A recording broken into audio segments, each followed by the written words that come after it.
Be me, 28, queer, been in activist circles since college.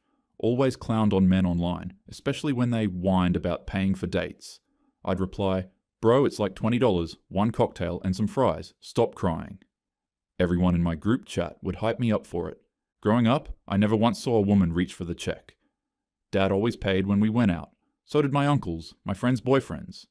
If a man didn't, people whispered he was broke, cheap, or just not man enough. In my head, paying equaled masculinity and whining about money equaled weakness. College just reinforced it. The girls in my activist club would brag, "If he can't pay $50 for dinner, how's he ever going to provide?" We laughed. Said men who split bills were basically roommates, not boyfriends. I soaked it up, repeated it online like gospel. After a string of boring broke guys in my early 20s, I figured I was done with men. Too many bad dates, too many arguments online about splitting bills. I told myself, maybe I'd have better luck with women, at least they get it. So I pivoted, started swiping only on girls. I'd been talking to this femme from Tinder for a couple weeks. Cute selfies, lots of heart emojis, always hinting at fancy cocktails and sushi spots in her messages. I wanted to impress her, prove I wasn't some broke activist bum. So when she hinted at going out, I jumped at it. She said, "Let's do a real dinner, something nice." I joked back, "Sure, how expensive can dating even be?" "One drink, one meal, $20 max." She sent a heart emoji. I thought nothing of it, still convinced $20 to $30 is what guys exaggerate into $100+. Date night finally came around. I stressed about what to wear and ended up overthinking it. She showed up in this flowy dress, makeup perfect, smelling like some expensive perfume I couldn't pronounce. Immediately, I felt out of my league, but played it cool. We walked into this trendy place downtown, dim lighting, neon sign out front, half the menu in French. The hostess beamed at her, barely glanced at me, then led us to a little table by the window. Menus were thick, with heavy leather covers, and half the items didn't even have prices listed. Whatever, I thought. How bad could it be? The server came over, set down 2 water glasses, and asked about drinks. Before I could blink, she said, "Let's do cocktails." I heard the mixologist here is amazing. I nodded like it was nothing. Trying to seem sophisticated, 2 signature cocktails arrived, neon-colored, garnished with dehydrated fruit slices and edible flowers. They tasted like juice, but the bill would later tell me they were $18 each. And she ordered a second round without hesitation. Next came appetizers. She pointed at the ceviche to share, then leaned in. "Oh, and can we get the chef's sides too?" I heard the truffle fries are insane. I thought, sides, fries, whatever, can't add up to much, so I just smiled and let it roll. Entrees arrived. She ordered the steak with a premium add-on of bone marrow butter. I went for salmon, slightly cheaper, just to balance it out. She laughed at me. "You always go for the healthy option, huh? Boring, but cute." I laughed too, but my brain was already ticking numbers in the background. After entrees, I was ready to wrap it up, but she leaned back, twirled her hair, and said, "We have to do dessert here, it's famous." She ordered chocolate lava cake, plus 2 cappuccinos. I sipped mine, trying to act like I belonged in places like this. The server finally brought the bill folder. Without hesitation, he slid it in front of me, like it was a reflex coded into the universe. She didn't even glance, busy fixing her lip gloss in her phone camera. I opened it casually, expecting maybe $70 to $80. My stomach dropped. The subtotal was $296. Plus tax and tip, it would break $320 easily. I stared at the numbers. 2 rounds cocktails, $72, starter ceviche, $19, entrée, $70, premium add-on, $12, chef sides, but $26, dessert plus 2 coffees, $28, tax, $20, tip, 20%, $49. Then Uber, after slachting another $24. I blinked hard, thinking maybe I was misreading. Nope, it was real. This one dinner, one casual night, was basically half my rent. I tried to act unfazed, but my hands literally trembled sliding the card in. She casually said, not even looking up, "Thanks, I'll get you next time." Like it was scripted, like she'd said it before. My heart sank. I realized this wasn't a favor, it was an expectation. The server came back, ran the card. It declined the first try because of the pre-auth hold. My face went hot. I scrambled for my backup card. She noticed, tilted her head slightly, smirked, but said nothing. Bill cleared, I shoved it back like it burned me. Walking out, I was drained. She stretched, yawned, and said, "Are you calling me an Uber?" "It's late, and I don't do trains at night." The words weren't even a question. They were instructions. I opened the app, another $24. She nodded with a blank expression before quickly hopping in. The car door shut. Taillights disappeared. I was left standing on the sidewalk, wallet hollow, heart too. I waited on the train platform, doing damage control math in my head. Okay, if I skipped coffee this week, cut groceries to rice and eggs, maybe I'd survive. But then what? Do it again next weekend? With a new girl? A tiny voice said, "Just ask to split next time." A louder voice said, "Right, and watch her face freeze, then vanish." For the first time, I wondered if men build entire budgets around rejection, like line items labeled "Drinks for Strangers," "Farewell Uber," "Silence." Next morning, I woke up groggy, checked my phone. There was a text. "Had fun. Not looking for anything serious." 5 minutes later, she unmatched me on Tinder. I stared at the screen, jaw slack. $320 gone. For what? A quick cheek kiss and a delete button. I slumped back, opened my banking app. Rent was due in a week, balance already thin. That one night torched me. And suddenly, all those men I clowned on didn't feel so funny anymore. My brain replayed my own words, like a cruel echo. "It's like $20 max, stop crying." Nah, it's not $20. It's cocktails, sides, tax, Uber, tip. It's $300 every time, and no thank you. But that was just one girl, right? One bad apple. Surely it's not always like this? Or is it? Do women do this all the time, and men just shut up about it? I sat there spiraling, remembering all the memes I shared about men crying over 2 cheeseburgers. The think pieces I reposted about emotional labor. The snide DM I sent when guys complained about modern dating. I thought they were bitter losers. Turns out they were accountants with receipts. I vented to my group chat. Expected sympathy, maybe someone to roast her. Instead, the girls replied, "Lol, that's just dating, suck it up." One added, "She probably didn't even like you that much if she ghosted. Don't take it personal." I typed back. "But it was $300. They shot back, "Men have been doing that for centuries. Equality means you do it too." My stomach turned. The guys in the chat, quieter usually, finally spoke. One said, "Now you see why men check out of dating." Another added, "It's not that we're broke. It's that it's a rigged game. Pay to play and you still lose." I wanted to argue, but my card statement sat there like evidence against me. I asked the chat, "So what? Am I just supposed to accept paying $300 every time?" Silence from the girls, then a dismissive, "Don't date if you can't afford it." The guys sent skull emojis. One dropped a line that hit me in the gut. "Welcome to manhood." Fine. Spreadsheet time. Run the numbers like a grown-up. One date equals $320. We both saw the receipt. 4 dates in a month. Do it slow so it hurts. 320 plus 320 equals 640. 640 plus 320 equals 960. 960 plus 320 equals 1,280. Apps, so you even meet people. Call it $120. 1,280 plus 120 equals 1,400. Basic upkeep, so you don't look like unemployment. $150. 1,400 plus 150 equals 1,550. $1,550 a month, to be told, not looking for anything serious. My activist brain tried to say, men should just make more. My bank app said, you're already negative from one dinner. That night, I couldn't sleep. I lay in bed staring at the ceiling, mind spinning. I thought about Dad, the boring provider I mocked growing up. The way he worked doubles, wore the same watch for decades, skipped vacations, and I finally got it. He wasn't boring. He was broke from carrying everyone else. I remembered telling him once, men who complain about money are weak. I cringed now, realizing I said that from the comfort of his labor. He paid so I could roll my eyes at him. And now, when it was my turn to pay, I crumbled after one date. My brain kept asking questions I didn't want to answer. How many men went through this exact thing silently? How many swallowed their pride, kept paying, and got mocked for being cheap anyway? How many kept dating just because silence was easier than admitting they felt used? And most of all, if this is just one dinner, what does a lifetime look like? Next morning, I tried to laugh it off with a tweet. Lamau just spent $300 on a girl who unmatched me. Modern dating is wild. It blew up. Men replied, "Welcome to our world." Women replied, "Well, now you understand?" I muted the thread, embarrassed. I sat back, staring at my bank app again. Couldn't deny it anymore.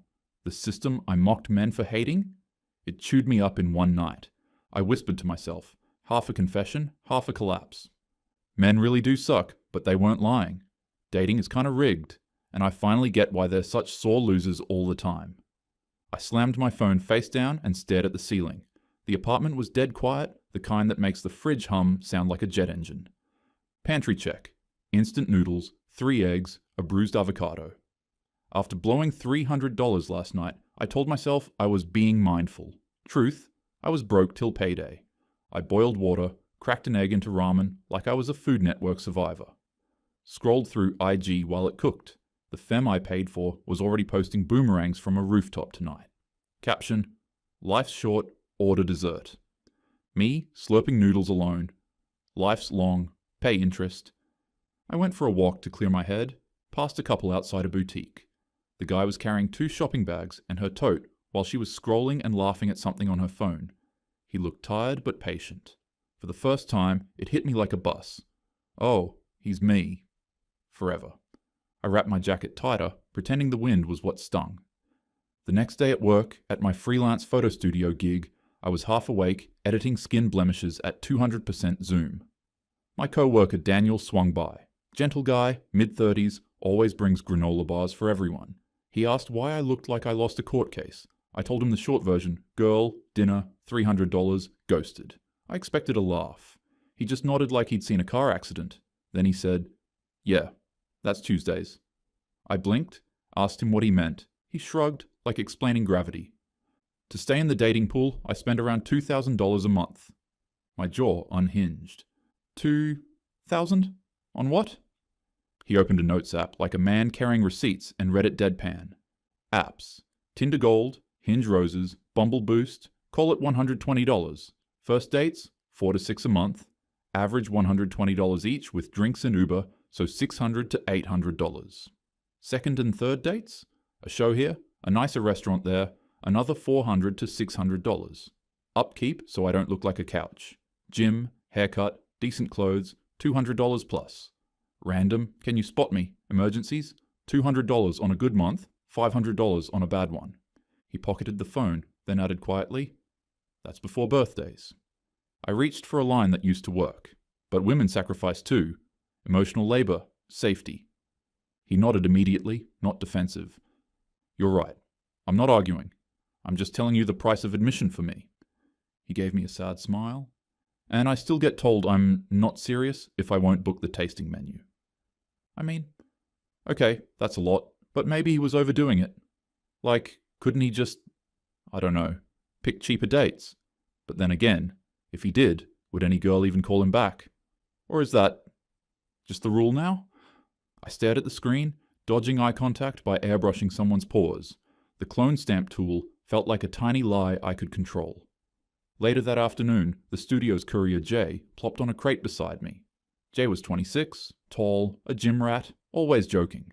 I mentioned the 300 night, expecting him to roast me. He went quiet instead. Then he told me he had paid for a woman's dinners for 6 months. Thought we were building something. She said she wasn't ready to be exclusive yet. One day she texted, "You're amazing, but I met someone who gives me butterflies." Jay laughed once, but it died fast. Butterflies can fly on full stomachs, I guess. He said he looked at his credit card statement after the breakup. 6 months of building something added up to nearly $4,500. Could have bought a used car, he said. Bought a lot of strangers' cocktails instead. I didn't know what to say. My brain pulled the old lever. Maybe you chose the wrong girl. He shrugged. Maybe. But how many wrong girls do you have to pay to meet one right one? On my lunch break, I walked to the cheap deli for a $6 sandwich. There was a line, so I scrolled. Saw an email from my bank. Friendly reminder, your credit card balance is due in 3 days. Friendly felt like harassment with a smile. A man behind me was on speaker with his buddy. His voice was rough from construction dust. "Bro, I'm done with apps. I'm down $3,000 this year, and I don't even like talking to people." His friend laughed. He didn't. I took my sandwich to the park, watched a dad push a stroller with one hand while carrying groceries in the other. The mom was taking selfies with the baby. I used to think that was cute. Now all I could see was the receipt in his pocket. That evening, I called my brother out of nowhere. We're not super close, but he's simple in the best way. Honest, careful, never complains. I told him about the date, pretended to laugh, expected him to say, "tough luck," and move on. Instead, he exhaled like he'd been holding something for years. "Yeah, that'll keep happening if you let it." He told me about a coworker who went into credit card debt chasing women. He's paying interest on memories of people who don't remember him. I winced. My ramen bowl sink was suddenly very loud. My brother said he keeps a folder named Reality on his phone. It's not creepy, just notes, averages of date costs, Ubers, app subscriptions, rent. "I keep it so I don't gaslight myself," he said. "Every time someone calls me cheap, I open it and breathe." We were quiet for a moment. Then he broke it softly. "I know you used to clown guys online. It used to sting." I wanted to argue, to say I was fighting for equality, for women's safety, for fairness, but the number 320 sat between us like a witness on the stand. My feminist reflex kicked one last time, like a dying battery. I said, "Maybe men just need to work harder, provide better." It sounded uglier out loud than it did in my head. My brother didn't snap. He just asked, "How hard should a person have to work to be allowed love?" That was such a dramatic way to put it. Love isn't a job interview. I had no answer. He added, "You're broke from one date." The line sliced clean. After the call, I threw my phone on the couch and paced. I hated feeling wrong, so I tried on anger like a coat. Men still make more money overall. Women do unpaid labor. Safety is a cost. All true in their own way, but none of them repaid my card. A random memory surfaced of my mom at the kitchen table when I was 12. She was on the phone with her sister, voice sugary. "He's so stingy," she said about Dad. "I asked for a little extra for school clothes, and he acted like I robbed a bank." She hung up and looked at me. "Remember this, honey. A real man should pay for you." Back then I nodded like it was a life hack. Another memory surfaced. My aunt at a birthday dinner. The bill arrived, she giggled and slid it toward her boyfriend like a game piece. "He's the man," she said, like gravity. Nobody fought it. The table just agreed. Child me learned it without words. Men, equal wallet, women, equal witness. Now, adult me wanted to defend it, tradition, chivalry, whatever. But the math in my notes app kept tapping the glass like a rainstorm I couldn't ignore. I used to think Mom's line about Dad being stingy was truth, but maybe he was trying his best to give every penny to make us live well. Well, if it wasn't enough, he should have gotten a better job. But whatever. The next week at the studio, an older photographer named Paul overheard me venting to Daniel. Paul was 50, divorced, calm like a man who's seen weather. He didn't rant or complain, just sipped his coffee slow. He asked me, almost offhand, "Why do you think the divorce rate's so high now? Why do you think people can't stay together?" I shrugged, rolled my eyes, said what I've always said. "Men are stingy. They don't step up. They complain about splitting a dinner bill like it's the end of the world." Paul just looked at me for a long second. No anger, just patience. Finally he said, "That's the script you were handed, but think about it. Men do step up. They pay, they provide, they cover everything. You just never see the cost, because they bleed quietly. No, that's just men playing victim. Women give so much more in other ways." I frowned, but he kept going, voice steady. "When a man takes you out, it's not just $50. It's his rent, his gas, his overtime shift, his savings he'll never get back. Stack that over months, years. Do you see why some men just give up?" I tried to protest, mumbling about equality, about women sacrificing too. Paul shook his head. "Women sacrifice, sure, but the system teaches them to expect men's sacrifice as proof of love. That expectation alone kills relationships, because if you don't see someone's effort, you can't respect them." He leaned in a little, softer now. "The reason people can't stay together isn't that men are stingy. It's that men are exhausted and women don't even notice. You call it stingy, and they call it survival." I sat there, heat rising in my chest. No snappy comeback this time. He gave me a small smile, not mocking, just tired. "You've been handed lines to read since you were a kid. A real man pays, a real man provides. But look around. The play doesn't work anymore. People are walking off stage, mid-act." Maybe he was just jaded. Maybe all older men get like this. Still, the room felt heavier, like he had turned on a backstage light I wasn't supposed to see. Is this what guys mean when they say, "It's rigged"? Or am I just temporarily broke and dramatic? Be honest. If the server had slid the bill to her instead of me, would I have stopped her? Or did I like being seen as the one who could pay until the receipt called my bluff?